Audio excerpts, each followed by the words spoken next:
Hello friends, chemistry के इस नए वीडियो में आप लोगों का स्वागत है। आज हम आप लोगों को संकरण के बारे में बताएंगे।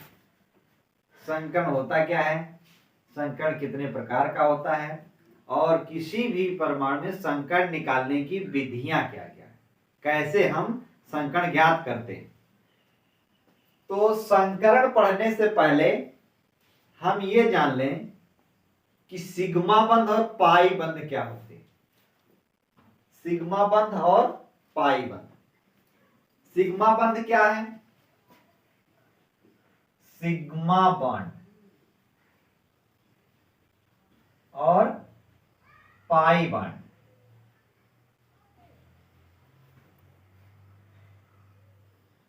सिग्मा बंध और पाई बंध के बारे में, तो सिग्मा बंध किसे कहते हैं? जब दो अर्ध भरे s ऑर्बिटल या p ऑर्बिटल या फिर s और p ऑर्बिटल आपस में शीर्षीय अतिव्यापन करते हैं तो जो बंध बनता है उसे हम सिग्मा बंध कहते हैं। कहने का मतलब है कि जब दो s ऑर्बिटल या s और p ऑर्बिटल या दो p ऑर्बिटल आपस में हेड टू हेड ओवरलैपिंग होती है, मतलब शीर्षीय व्यापन होता है, तो सिग्मा बंध का निर्माण होता है। जैसे सिग्मा बंध जो बनता है ये तीन तरह से बनता है, या तो यस के ओवरलैपिंग द्वारा, या फिर यस और पी के ओवरलैपिंग द्वारा, या फिर पी और पी के ओवरलैपिंग द्वारा। ये जब आपस में हेड टू हेड ओवरलैपिंग होती है, मतलब शीर्षीय व्यापन होता है, तो सिग्मा बंध का निर्माण होता है। जैसे यस की आकृति जो होती है वो स्फेरिकल होती है, गोलाकार होती है। तो जब दो यस और यस ऑर्बिटल आपस में मिलते हैं तो यहां पर बनता है सिग्मा बंध। या फिर हम कहें यस और पी ऑर्बिटल, यस की आकृति गोलाकार और पी की आकृति डंबल के आकार की होती है। यानी यस और पी जब दोनों आपस में इस तरह से ओवरलैपिंग करते हैं तो यहां पर भी बनता है सिग्मा बंध। या दो पी और पी ऑर्बिटल, मतलब दो पी ऑर्बिटल आपस में हेड टू हेड ओवरलैपिंग करें इस प्रकार से, तो यहां पर जो बंध बनेगा उसे हम कहेंगे सिग्मा बंध। कहने का मतलब है कि जब यस ऑर्बिटल ओवरलैपिंग करेंगे तो सिग्मा बंध बनेगा, या यस और पी ऑर्बिटल ओवरलैपिंग करेंगे तो सिग्मा बंध बनेगा, या फिर दो पी ऑर्बिटल आपस में शीर्षीय व्यापन करेंगे तो सिग्मा बंध का निर्माण होगा। दूसरा है पाई बंध। पाई बंध क्या है? जब दो पी ऑर्बिटल पार्श्वीय व्यापन करते हैं, मतलब साइड टू साइड ओवरलैपिंग करते हैं, तब पाई बंध का निर्माण होता है। जैसे दो पी ऑर्बिटल पी ऑर्बिटल आपस में इस तरह से ओवरलैपिंग करें। पी की आकृति होती है गोलाकार, नहीं डंबल की आकार की। पी की आकृति होती है डंबल के आकार की, मतलब यहां पर जो बंध बनेगा उसे हम बोलेंगे पाई बंध। कहने का मतलब है कि जब दो पी ऑर्बिटल आपस में साइड टू साइड ओवरलैपिंग करते हैं तो पाई बंध का निर्माण होता है। सहसंयोजी बंध तीन प्रकार से बनता है। अगर दो परमाणुओं के मध्य एक इलेक्ट्रॉन की साझेदारी हो रही है तो सिंगल बंध बनेगा। दो परमाणुओं के बीच दो इलेक्ट्रॉन की साझेदारी हो रही है तो डबल बॉन्ड बनेगा, और दो परमाणुओं के बीच तीन इलेक्ट्रॉन की साझेदारी हो रही है तो ट्रिपल बॉन्ड बनेगा। सभी सिंगल बंध सिग्मा बंध होते हैं। सभी सिंगल बंध सिग्मा बंध होते हैं। द्विबंध में एक सिग्मा और एक पाई बंध होता है, और त्रिबंध में एक सिग्मा दो पाई बंध होते हैं। फिर से सभी सिंगल बंध सिग्मा बंध होते हैं। डबल बॉन्ड में एक सिग्मा बंध और एक पाई बंध होता है। ट्रिपल बॉन्ड में एक सिग्मा और 2 पाई बंध होते हैं। ये इतनी जानकारी हमें हो जाएगी तब हम किसी भी परमाणु में संकरण निकाल सकते हैं। अब आगे हम देखते हैं कि संकरण की परिभाषा क्या होगी और संकरण के प्रकार कितने होंगे। तो देखिए संकरण क्या होता है। जब 2 या 2 से अधिक ऑर्बिटल आपस में मिल करके समान ऊर्जा के 2 या 2 से अधिक नए संकरित कक्षक का निर्माण करें तो यह प्रक्रिया संकरण कहलाती है। जब समान ऊर्जा के 2 या 2 से अधिक कक्षक आपस में मिल करके समान ऊर्जा के 2 या 2 से अधिक नए संकरित कक्षकों का निर्माण करते हैं तो यह प्रक्रिया संकरण कहलाती है। डिफिनीशन हम लिख दें, जब 2 या 2 से अधिक जब 2 या 2 से अधिक कक्षक आपस में मिलकर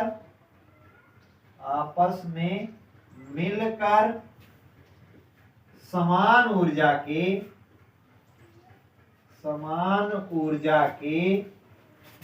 2 या 2 से अधिक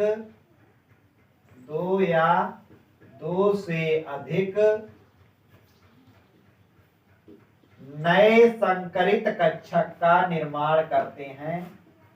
नए संकरित कक्षक का निर्माण करते हैं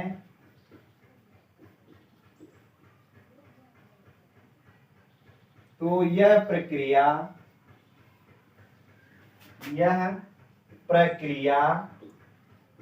संकरण कहलाती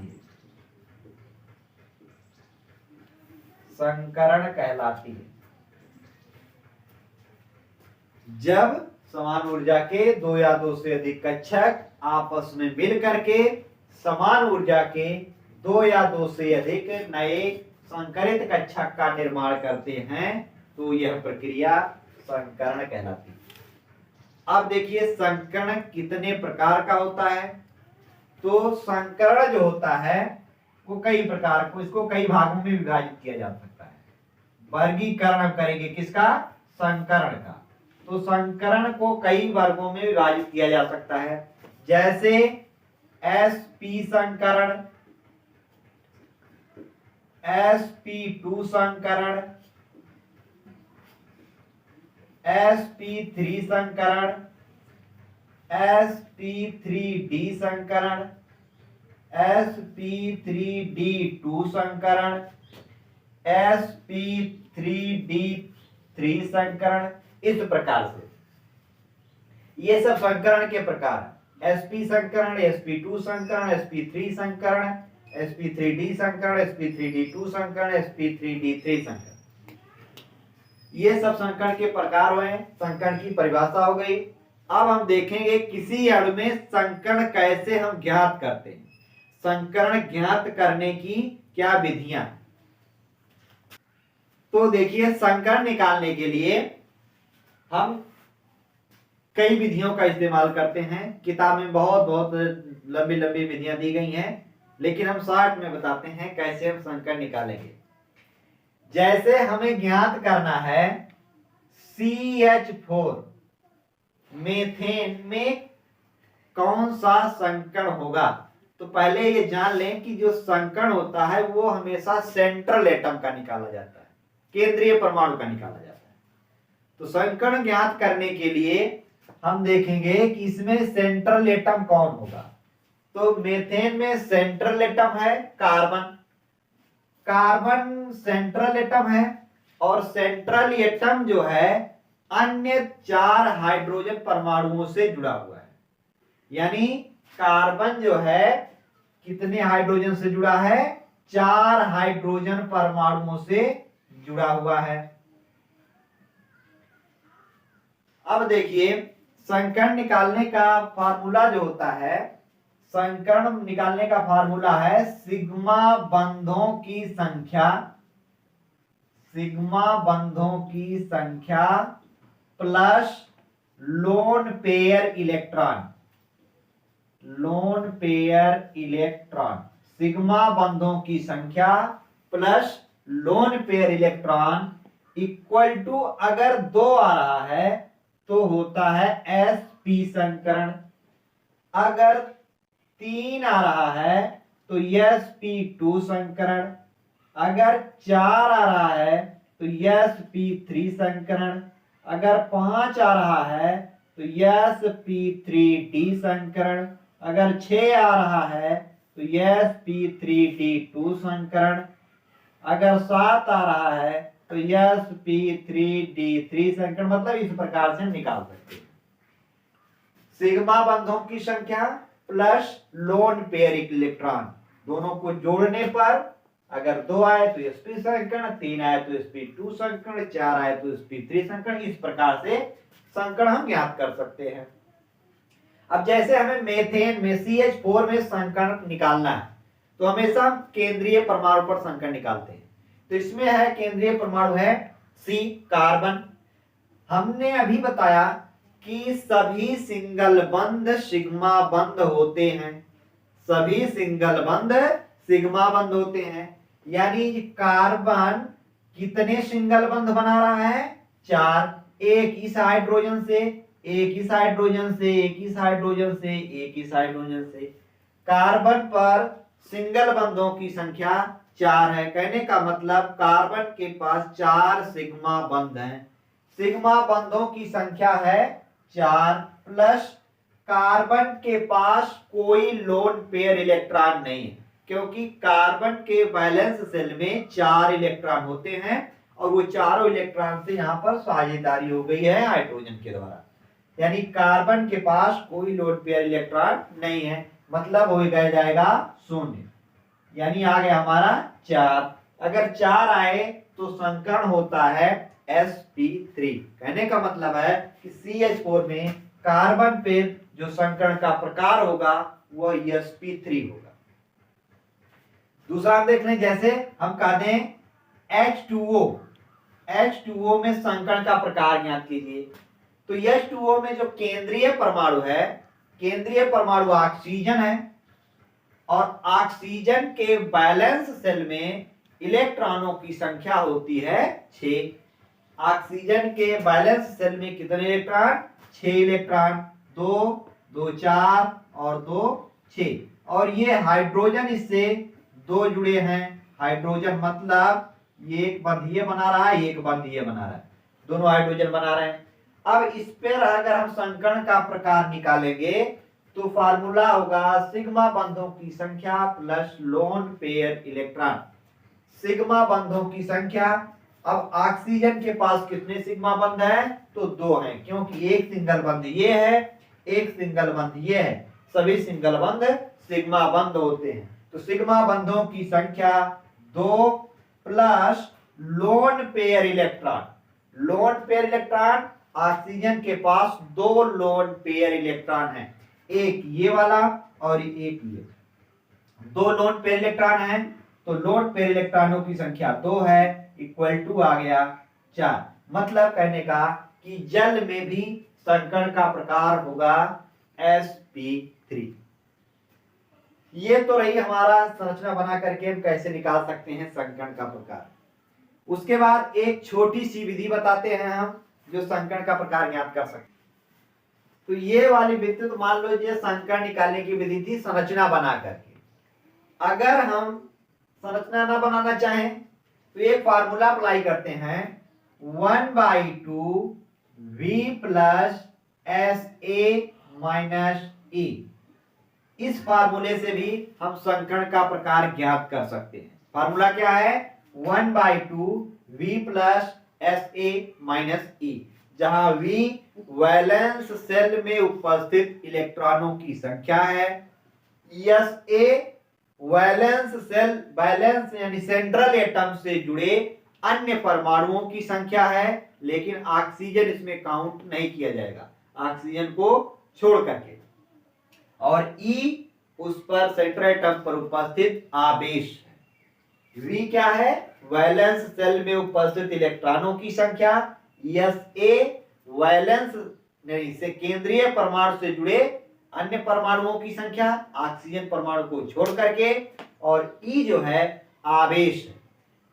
अब देखिए ये फार्मूला अप्लाई करते हैं। अभी हमने निकाला NH3 में हमारा संकरण आया था, NH3 में संकरण हम निकालना चाहें तो देखें कि NH3 में कौन सा संकरण होगा। तो देखिए फार्मूला अप्लाई करेंगे 1/2 V क्या है? सेंट्रल एटम केंद्रीय परमाणु, केंद्रीय परमाणु इसमें कौन सा है? नाइट्रोजन। नाइट्रोजन के वैलेंस सेल में कितने इलेक्ट्रॉन हैं? तो नाइट्रोजन का परमाणु क्रमांक होता है 7 और इसके वाय कोश में उपस्थित इलेक्ट्रॉनों की संख्या है 5, यानी इसके वाय कोश में कितने electron? 5 electron plus SA central atom से जुड़े अन्य परमाणुओं की संख्या।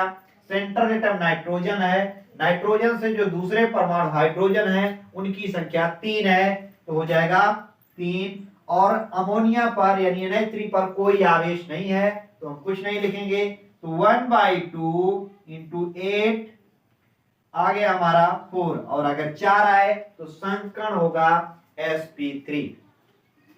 उसी प्रकार अगर हम देखें अभी H2O में हमने संकरण निकाला था, H2O में संकरण निकाला था और कौन सा संकरण आया था? sp3 आया था। तो ये वाली विधि भी अप्लाई करके देख सकते हैं। जैसे 1/2 V क्या है? सेंट्रल एटम में उपस्थित बैलेंस सेल में उपस्थित इलेक्ट्रॉनों की संख्या।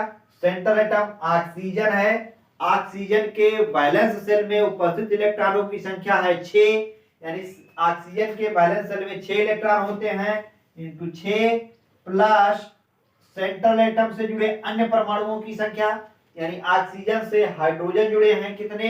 2, और इस पर कोई आवेश नहीं है तो हम कुछ नहीं लिखेंगे, यानी हमारा आ गया 1/2 × 8 यानी 4।